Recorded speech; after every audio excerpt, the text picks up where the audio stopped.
Welcome to The Explainer. Today, we're diving straight into the digital war zone of 2025 console security. We're going to map out exactly where the battle lines are drawn between hardware hackers and the world's biggest gaming corporations. And more importantly, we're going to look at the real-world consequences of breaking through these massive digital walls. Picture this, December 2025. The gaming world wakes up to absolute chaos. Anonymous security researchers essentially dropped a digital bomb by leaking the PlayStation 5 BootROM keys online. Now, this wasn't just some standard software bug that Sony could patch over the weekend. No. This was an unfixable, permanent vulnerability baked right into the hardware itself. So, naturally, that massive breach instantly flooded the internet with all these clickbait tutorials promising everyone unlimited free games. But beneath all that hype and chaos, we really have to ask ourselves, is console jailbreaking in 2025 actually worth the risk? Let's dig in and find out if this alluring illusion of free gaming is actually just a carefully laid trap. Section 1. Fortress Breached, the PS5 Catastrophe. To really grasp just how devastating this leak was, you have to understand what a BootROM actually is. Think of it like a master key that's been physically burned into the silicon of a bank vault. It's the very first piece of code that runs when you power up the system, and it establishes the root of trust for the whole console. Because it's completely immutable, Sony can't just push an over-the-air update to fix it. Once those keys were out in the wild, the entire security architecture just collapsed. To actually patch this, Sony would literally have to design, manufacture, and ship an entirely new processor chip. And hackers are already weaponizing this breach using a Blu-ray disc Java exploit. The process is surprisingly straightforward too. Basically, you download specific exploit files, burn them to a physical Blu-ray disc, and when you pop it into the PS5, it triggers a vulnerability in the console's Java runtime environment. From there, it escalates its privileges, patches the kernel memory, and boom, suddenly the console can load unsigned code. It's a fascinating sequence. It is a bit unstable, working about 60 to 70% of the time on the first try, but it works. Now, what's really striking here is the contrast between the two major current-gen consoles. On one side, you've got the PS5 with this permanent, unpatchable hardware vulnerability. But on the other side, you have the totally impenetrable Xbox Series X and S.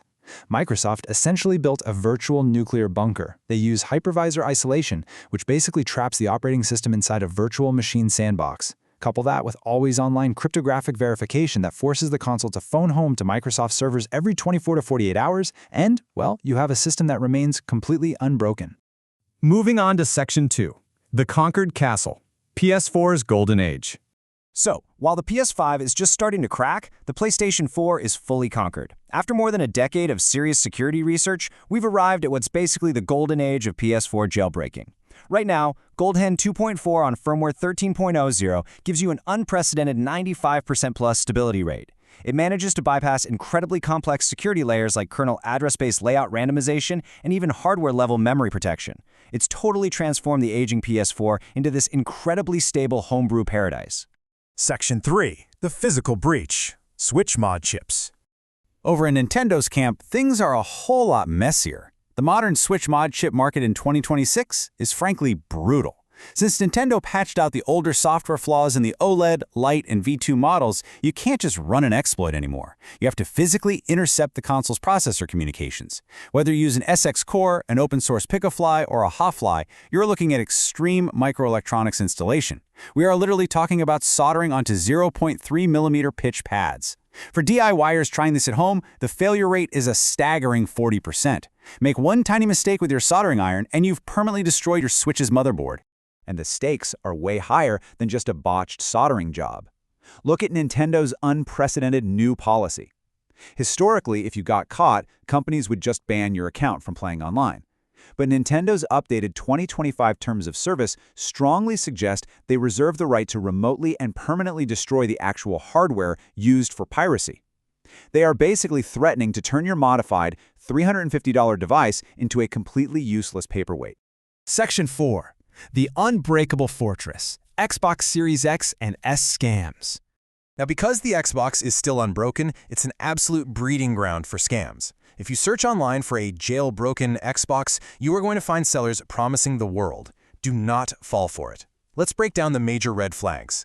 First, you've got Game Pass account sharing scams, where a seller sets up their profile on your console, takes your money, and then just changes the password, locking you out completely. Then there's the dev mode trick. Microsoft actually lets you pay $19 to legally run emulators in developer mode. Scammers will set this up, load it up with 20-year-old Nintendo or PlayStation ROMs, and sell it as a console loaded with modern AAA games. And finally, there's just pure fraud. People shipping standard, unmodded consoles with fake USB instructions that just install malware on your PC. Section 5. The true cost, bans, bricks, and malware. So let's pivot from the thrill of the hack to the sobering reality of what this actually costs you. Jailbreaking a modern console exposes you to some massive technical risks. If you accidentally connect online, you risk a hardware-level permanent ban, meaning your console's unique ID is blacklisted forever. You also face constant system instability. We're talking random hard crashes and accelerated SSD corruption. Plus, there is a very real chance of completely bricking your console during an experimental exploit. And honestly, the scariest part? Because you've turned off the official system protections, downloading fake package files from shady torrent sites can expose you to malware specifically designed to silently steal your browser credentials and passwords right off your network. And beyond the hardware risks, there's a pretty harsh ethical reality to this digital war zone. Listen to this quote from an anonymous game developer at GDC 2025.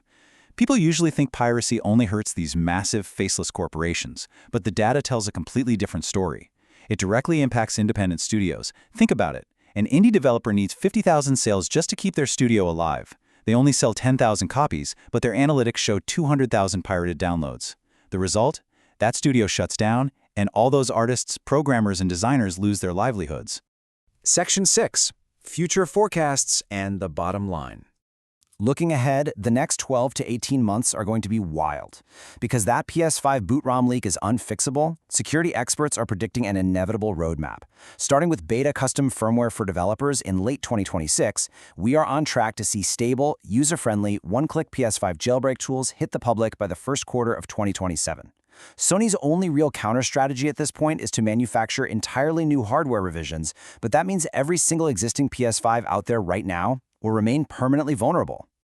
But before you decide to just wait around for that 2027 release, I want you to think about this number, $1,100. That is the shocking, true financial cost of a supposedly free jailbroken console over a 5-year lifespan. Let's completely reframe this piracy myth for a second. When you actually factor in the massive 40 to 60% drop in your console's resale value, the monetary risk of hardware bans, the very real chance of bricking your system, and the sheer number of hours spent troubleshooting broken files, jailbreaking carries a hidden net cost of roughly $1,100 over 5 years. On the flip side, maintaining a legal gaming subscription like Game Pass or PS Plus Extra costs about $600 over that exact same period. You keep your console's resale value, you get to play online, you get your cloud saves, and you face absolutely zero risk. So where does that leave you? Let's consult the decision matrix. Honestly, jailbreaking is really only recommended if you have an old, entirely offline console, like a PS4 Fat or a V1 Switch, and you're genuinely interested in homebrew development or game preservation. You need to exercise extreme caution if you're messing with the PS5 or mod chips because the bricking risk is just incredibly high, and you should absolutely avoid this entire space if we are talking about your primary console, if you care about playing online, or if you want to keep your warranty intact. Which brings us to one final, lingering thought to wrap up our explainer today.